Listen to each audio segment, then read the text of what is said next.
Thank you. Other one. Thank you, Mr Gray, and it's a pleasure to serve under your chairship. I'd like to thank the Honourable Member for Stockton South for introducing his timely debate on the protection of retail workers from abuse, threats and violence, an issue I know that he has experience in and worked within.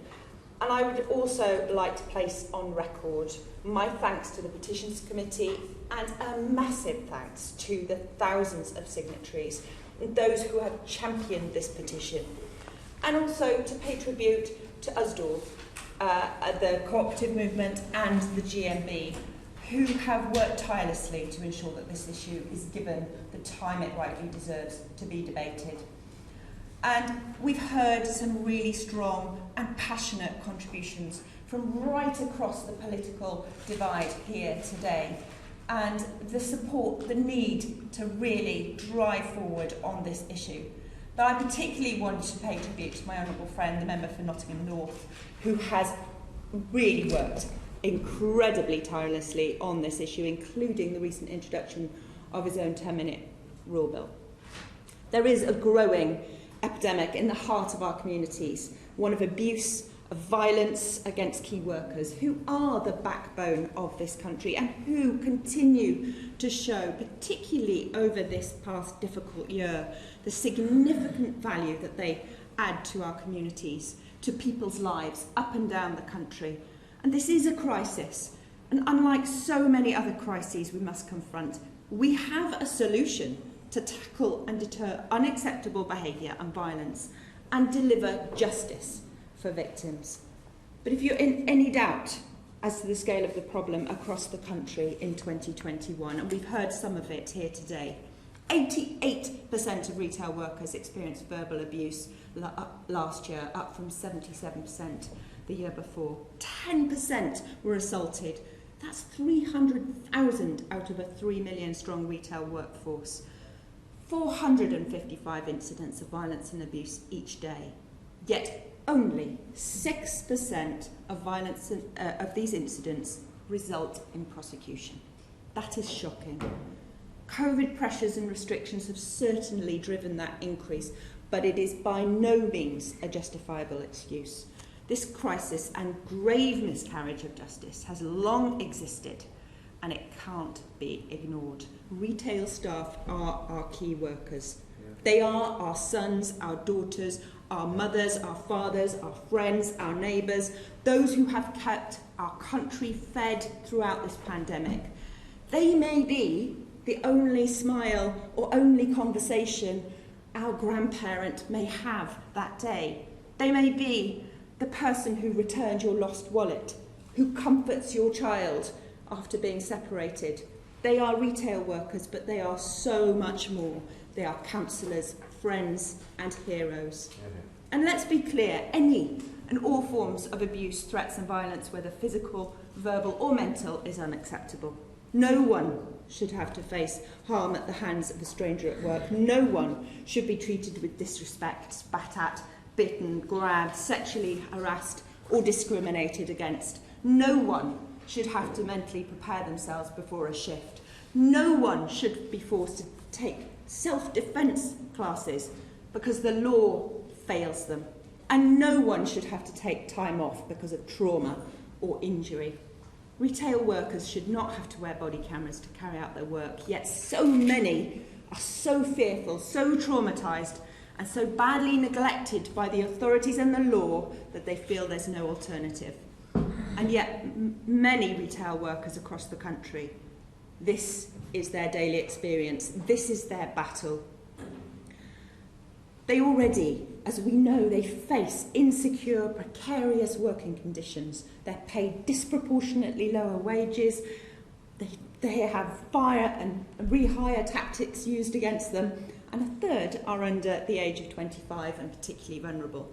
And let's look at a few examples. We've heard some today, but take Ian Robson from Gateshead. He was dragged and punched repeatedly with a knuckle duster after asking a customer to wear a face mask. A shop worker in Northamptonshire had part of her ear bitten off. Others often have needles pulled out of them in store. Another in West Yorkshire was spat in the face, thumped in the chest and headbutted. And when it was clear she was visibly pregnant, she was repeatedly knocked by a customer with a trolley and chased down the aisle. This is not normal. This situation is untenable. Retail workers should be free from worry, fear and anxiety. And it's so easy to get lost in the statistics. But a feeling shared by many across the country, including in my own constituency in Cardiff North, have contacted me demanding change. That's why we're here today. And we know that that feeling is shared across the country. And worse still, too many victims feel the system doesn't work to protect them. And who can blame them when so few cases lead to prosecution and a quarter of cases go unreported altogether? This must be tackled with sustained and meaningful action.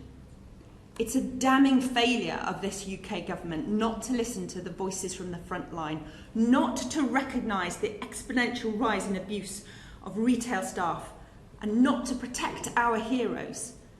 Labour has long campaigned and brought forward credible, achievable and non-partisan legislation proposals to improve the conditions for millions. All were hindered by consecutive Conservative governments, including this one, whose own consultation, not a year old, said it does not consider that the case is yet made for a change in the law. And the first question the Minister must answer today is, if the government truly believe there's a serious issue, why continue to delay necessary action to protect workers? And I'm sure we will hear plenty of warm words from the Minister, but all hollow platitudes until his government bring forward the legislation and work together to make progress on this issue.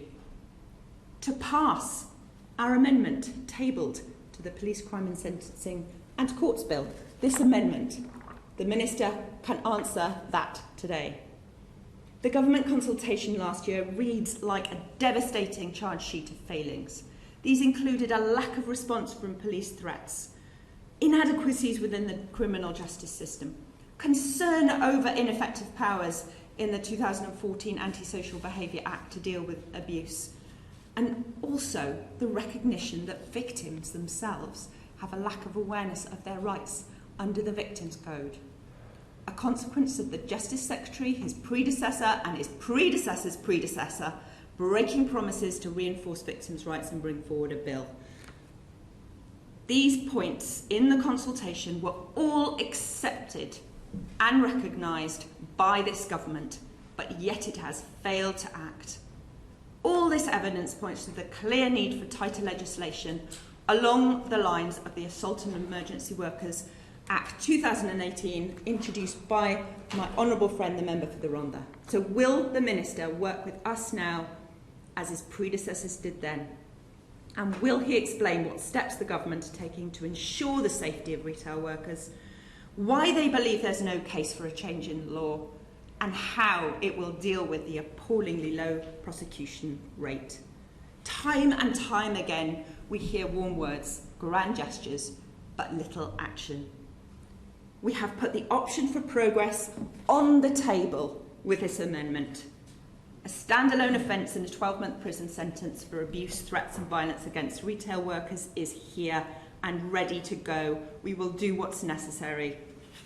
We have cross-party support. The government must stop aiding and abetting offenders and improve this law to protect our retail workers, our key workers who have worked hard during this pandemic. And they must ensure that this system delivers justice. Thank you.